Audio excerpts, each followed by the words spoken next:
Obstacles can become life-changing opportunities. In fact, they often provide an extraordinary and unexpected path to growth and greater fulfilment. In this episode, we share our own personal stories of overcoming some incredibly challenging times and share 7 tips for helping you move through obstacles you may currently be facing so that you can create the life you deeply desire and deserve.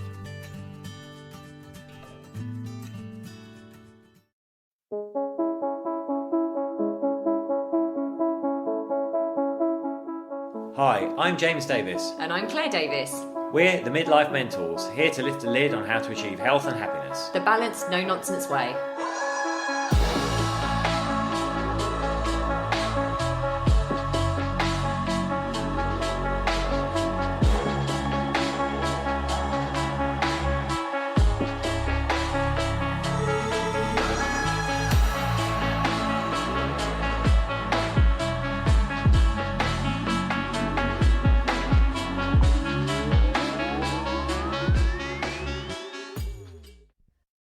Hello and welcome to another episode of the Midlife Mentors with me, James. And me, Claire. How are you all doing out there? Ooh, I don't know why I sang that. Why did you sing that? I just felt like singing. We have a good one for you today. Always. Obstacle, always. But extra good. This is one really close to our hearts, actually. Yeah, goodness me. And I guess it's to do with how you approach life and how you frame your thinking. But we're covering the topic of obstacle or opportunity. Dun, dun, dun. Could be a game show. Obstacle or opportunity. So we're going to tell you a couple of stories from our own history. I guess, about when obstacles we flipped them around. Well, there's constant in constant. entrepreneurial life. There is constant. Actually, we've also just been thrown another personal curveball as well, and that's an obstacle. But that's just life. It's life for everyone. So we just wanted to give you some tips. Today, we're going to give you 7 tips around what happens when obstacles come up for you, or if the same obstacle keeps coming up for you over and over again. So if it's a recurring obstacle that keeps coming up, we're going to kind of shed some light on why that might be happening. Yeah, but before we get into all that... What have you been up to? What have we been up to? Wow. We always like to give you an update. So much. I think this felt like one of those very long weeks in the best possible way. We've been in Metro newspaper, haven't we? Oh, no, James has. That was amazing. Talking about restaurants having to label their food with calories, so their meals with calories. That was great. We've been confirmed in the lineup of the Orbit Fitness Festival. We have. Happening in the summer. Don't know when that is, can't remember. What else have we had? We've been having workplace wellness conversations. Yeah, loads with of workplace wellness conversations. And actually then an interview I did with Growing Business Intelligence, which is an online resource. They've just published that about how to kickstart a well-being program at work. That was amazing. So You're very good. A lot of very conversations. Very proud of you, Mr. D. We're also trying out the amazing, I don't know whether you've heard of these, but the lumens. We've got a little bit addicted to these. It's very, very dangerous to get addicted to certain technology, but no, we are finding it super, super helpful because actually it's looking at our metabolism and how we burn fat and carbs. It is. They're fascinating devices. We won't go into it too much here, but I think we probably will end up doing an episode on them some point. We will. We'll get. They've asked to. They've actually sent us, gifted us the lumens, which is really amazing and lovely. So we're trying them out. And then obviously we'll feed back on our experience to you guys, but we'll also get someone from Lumen on one of our podcasts, I think, talking about what they're designed to do. They're amazing. But we're getting some funny looks, obviously, like in our new gym and like finishing your weights and like panting into this little device. Like... it looks like we're smoking a vape. So, yeah, but they're not the same. We're not literally finishing a workout and then vaping, don't worry. Of course, we're not getting competitive at all about going, I'm level 1, pure fat burn. What are you, Claire? We are always competitive, I have to tell you. Always super competitive. And then it's also stress awareness month. So I don't know whether many of you know this, but I'm a stress management consultant. So this is a really, I used to go into businesses giving stress management talks, tools and all that sort of stuff. So it's something I've always loved, always felt really, really interested in, the impact of stress on our mental, physical and emotional well-being. And we run workshops on the science of stress. It's a really popular one for corporate. So we will be running one for all of you people, lovely people. Anyone who wants to join a workshop, we normally run this one for corporates, as we said, but we're going to actually be running it for you guys. So haven't exactly nailed down the dates yet, but once we do, we will let you know, and we'll also put a link to sign up in the show notes as well. So that'll probably be next week. Absolutely. And tomorrow we're very excited because tomorrow we are spending the day with Paul McKenna. We are actually. Yeah. It's one of those things that we actually were going to do, but it kept being put off for 2 years due to COVID. But it's back on. It's happening tomorrow. We can't wait an entire day with Paul McKenna. So we'll let you know how that goes. Yeah, we will. James keeps joking that he's going to pull me up on stage and makes me do like chicken impressions or something. I'm like, no, he's a bit more... Not that kind of event, Claire. Well, that's what you keep saying. It's a bit more serious than that. Okay, so without further ado, I don't think we've got any more to update you on.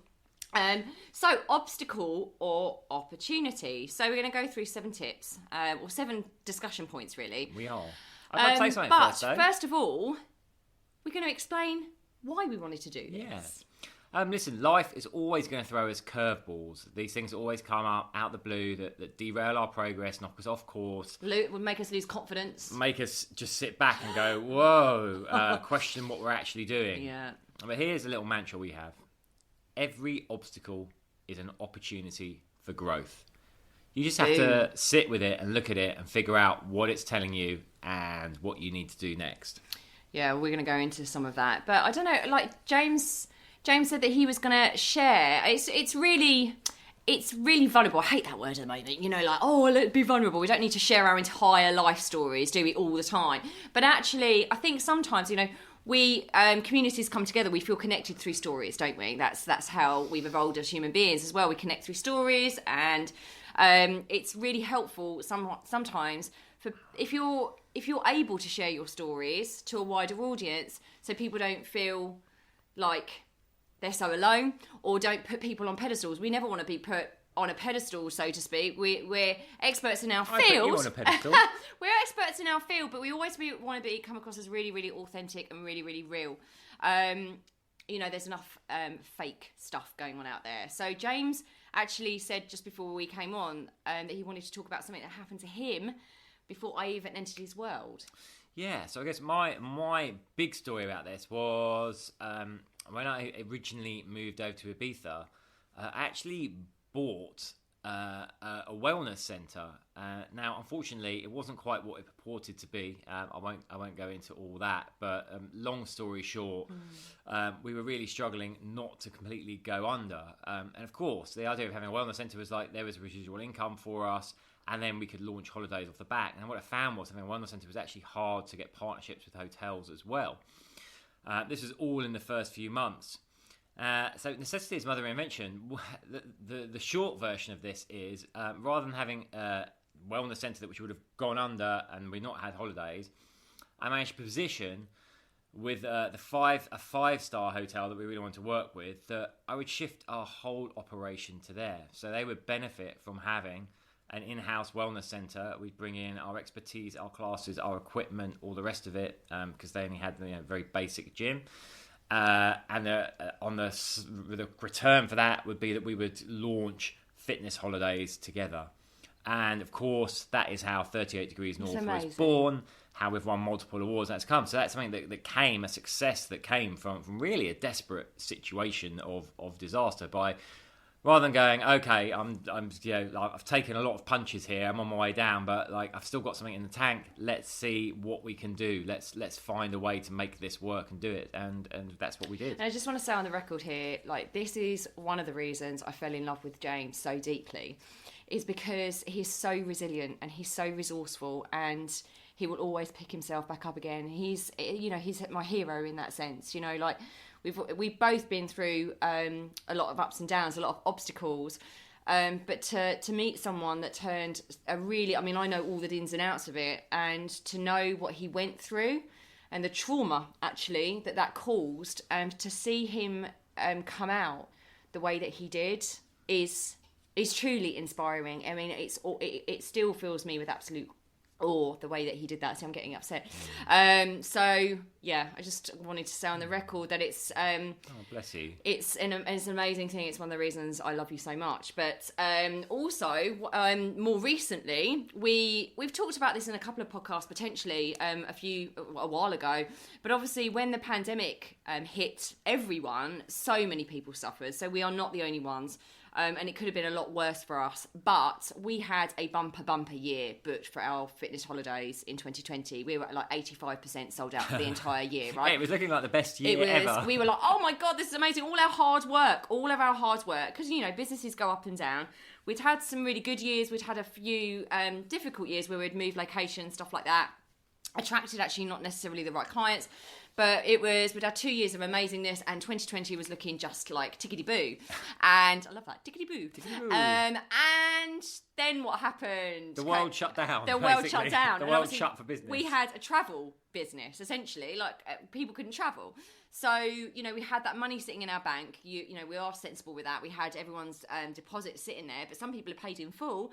So that's sitting there, and we made the decision to give it all back, not tell people that they were going to be booked on the next retreat when the world opened again, because that would have just kicked the can down the road, and we just didn't want that looming over us. So we decided to give everyone their money back. But you can imagine where that left us, can't you? It was, again, pretty scary, hairy times. But luckily we were already doing a bit of online stuff. So I remember just sitting there thinking, okay, this is an opportunity to grow.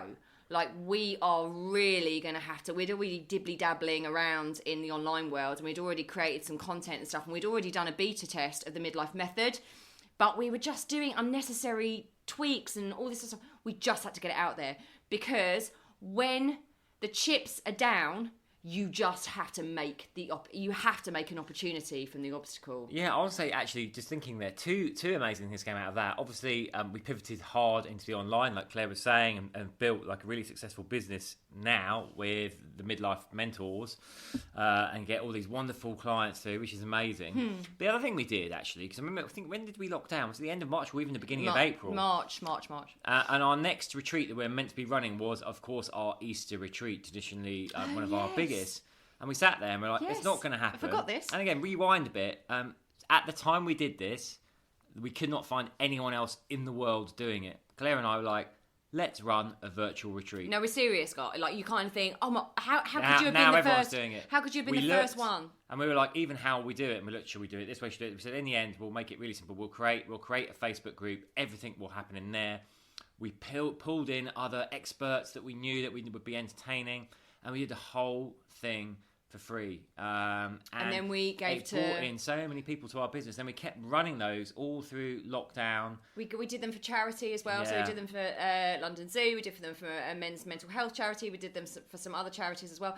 We then got ourselves in the Evening Standard because of that. We got ourselves in Vitality. We got ourselves in the Metro. Even the Telegraph, I think, covered us. Yeah, and we received so many messages from people who were like, this is just what I needed. This has really keeping helped me lift sane. me up, kept me sane. Having that connection by actually interacting with people about something positive. So, yeah, some great things. That's another example of, a doomsday situation from a business perspective.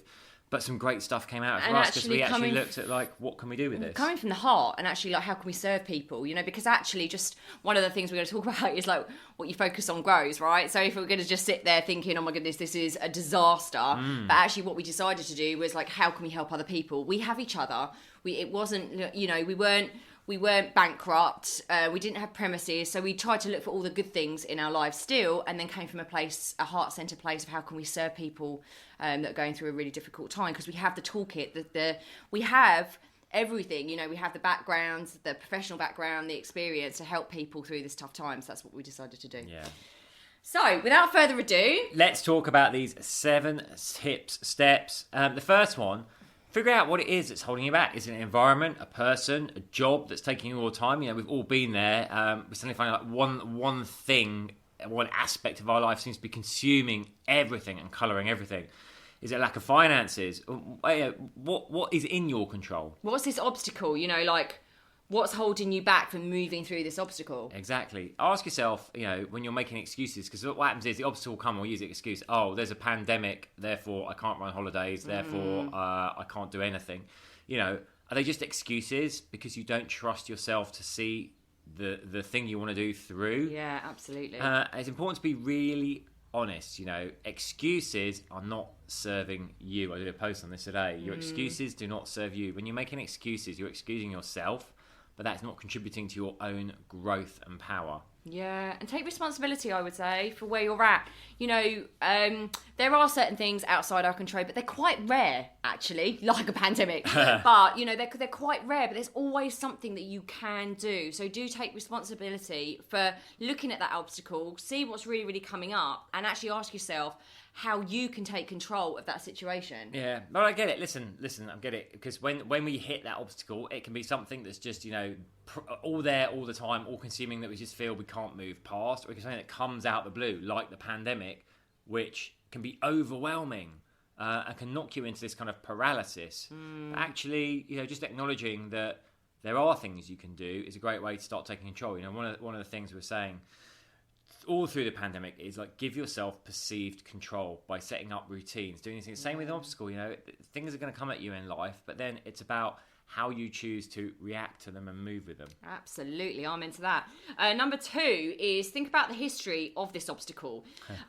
Is it something that it's been there for many years? Is it an obstacle that's just been there and you haven't felt like you can move through it? You haven't made any inroads to moving through it? Is it or is it just recurring? Is it the same obstacle? Is there a common theme, a recurring theme, a similar obstacle coming up and up and up? And here's the thing. Ask yourself, how long has that been in your path? And what behaviours, this is really, really important, what behaviours or negative thoughts or habits are keeping that obstacle alive in your experience or preventing you from working through it? So how long has it been in your path? Why do you think that is? I tell you why it is. Mostly it's because of your thought patterns, your habits, that's keeping it alive and preventing you from working through it. Answering these kinds of questions is going to help you identify the changes you need to make in your thinking and therefore shift your behaviour. Yeah, let's give you an example of this. Is the obstacle like, oh, I haven't got any money to do the thing I want to do right now. Now, why did that occur? Did you just simply make an investment that went wrong, which can happen to anyone, that's pivoting? Or is it a continual story in your life? Like, you're like, I've never got any money, I've never got any money. Like Claire, always made terrible choices in men. Still do. No, I'm joking. You asked for that. So just have a look at that. Is it something that's come as a one-off thing which you can react to, or is it something that maybe you need to look a bit deeper and make some changes in your belief systems around? Yeah, absolutely. It's so important, like the belief systems. There's something, I have to say, one of the reasons we wanted to do this was because there is something coming up for me and for James at the moment. And it's pretty recurring. We've done lots and lots of work on it. We've made huge leaps and bounds on it, but there's still, annoyingly, something that keeps coming up over and over again that scuppers our growth, basically. So around that, we're looking at our belief systems. It's completely to do with that belief system that's manifesting itself in our reality. So we all experience it, and it's a never-ending job to keep looking at that stuff. There's always going to be obstacles coming up, and actually looking at your belief system around that is really, really important and essential to your growth. Next one. Yeah, be careful what you focus on. Oh, now this is really important. It's obviously, again, we've been there. It's so easy to obsess on the actual obstacle itself, right? But when you do that, you're giving it power, and it just grows and grows and grows till it does become overwhelming. What you give attention to expands. So rather than focusing on the obstacle itself, start focusing on the solutions around it. Put your attention on what you do have and building a new future. Look at visualising your life beyond the obstacle. What does that look like? What does that feel like? What are the options that are open to you? Rather than just being, feeling you're in a dead-end alley with like this thing is in front of you. Like, okay, where are the doorways? Where can I go with this? Yeah, absolutely. Again, we experienced that so much during the pandemic. The next one is, this is so important, and so many of us miss this, right?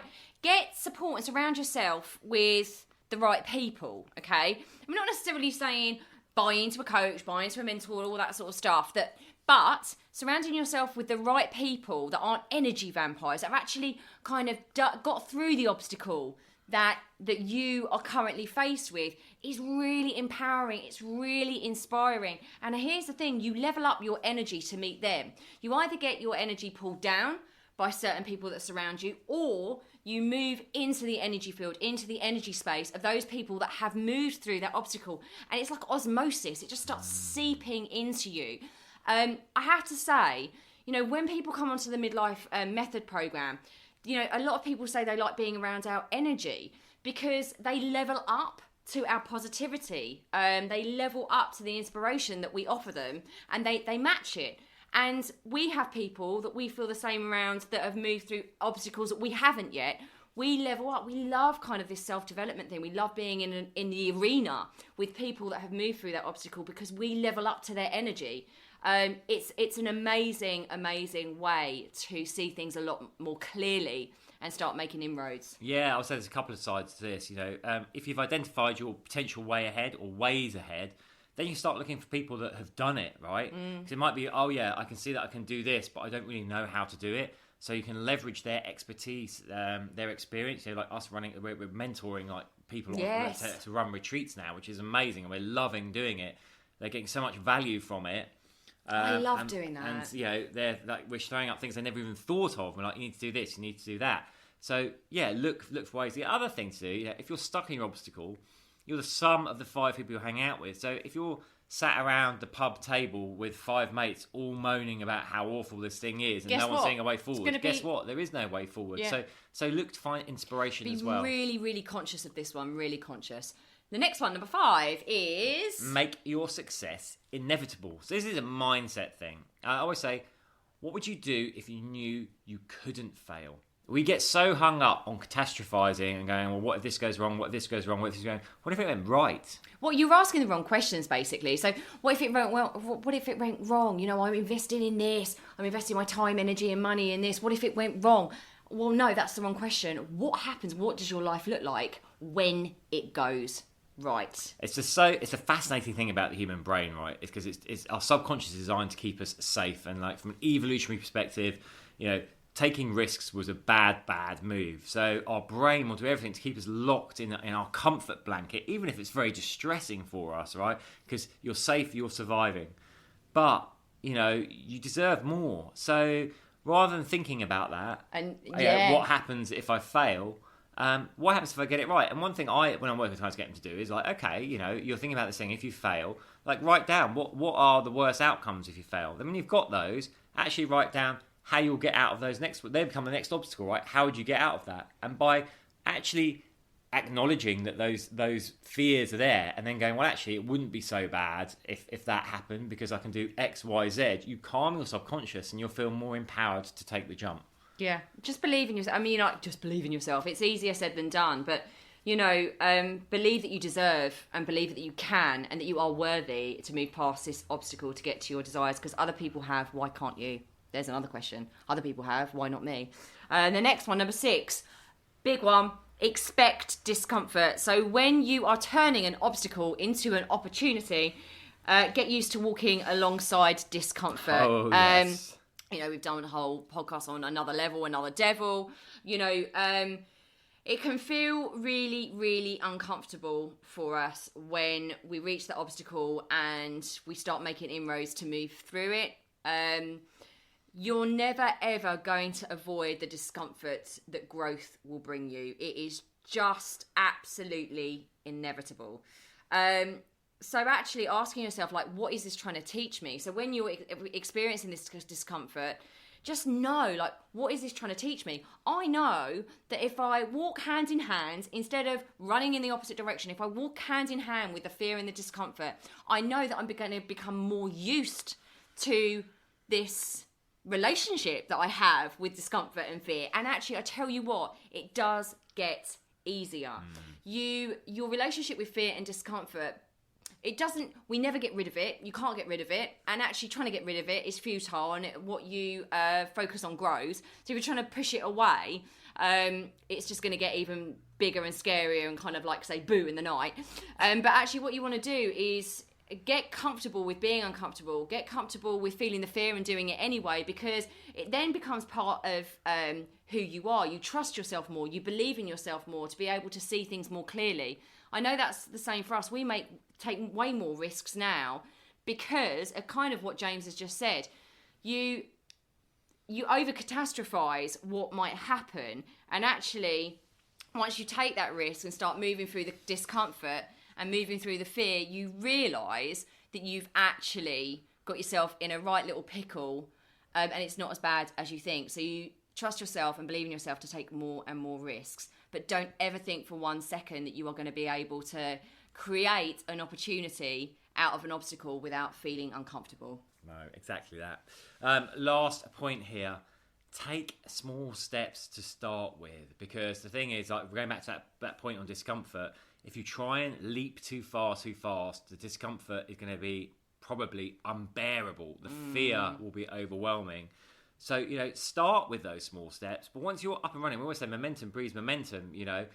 Those steps can get bigger and bigger and bigger and bigger, and then you can start making the leaps. The most important thing is to be consistent, right? It doesn't matter. Like, no one really, in business, in life, whatever, just take each day as it comes. Think, what can I do today? And if that's too much, what can I do in the next hour? What can I do in the next moment?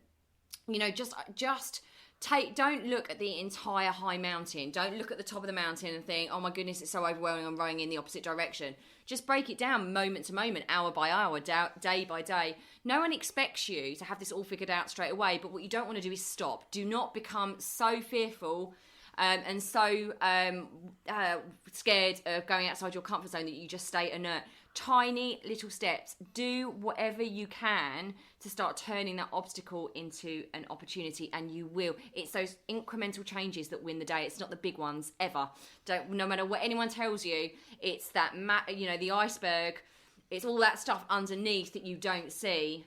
You just see the tip of it, but it's all those incremental things, that the habits, the thought processes, the tiny little things that you do, the routines that you do every single day that start moving you towards an opportunity. Exactly that. I hope you found that inspiring, useful.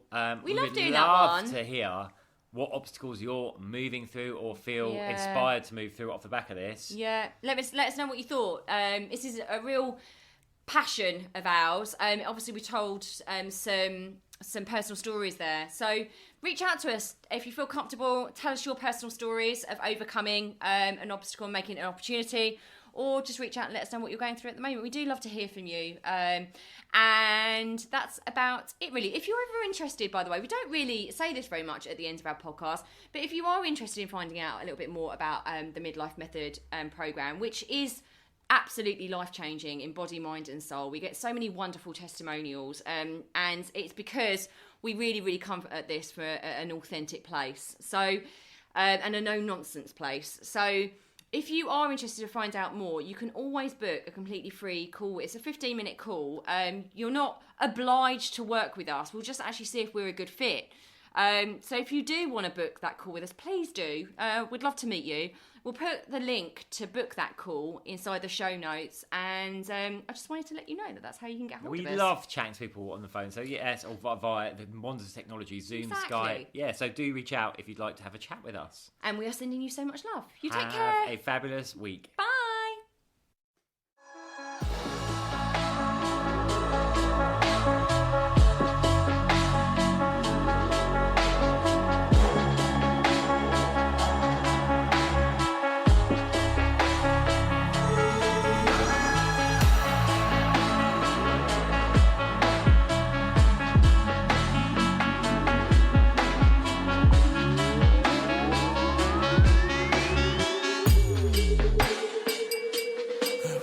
Yeah. You've been listening to the Midlife Mentors with Claire and James Davis. Yeah. We'd love to hear from you, so drop us a line at info@themidlifementors.com with any questions or topic suggestions.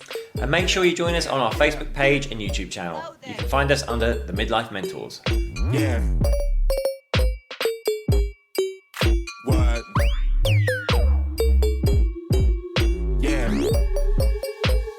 Yeah. Yeah.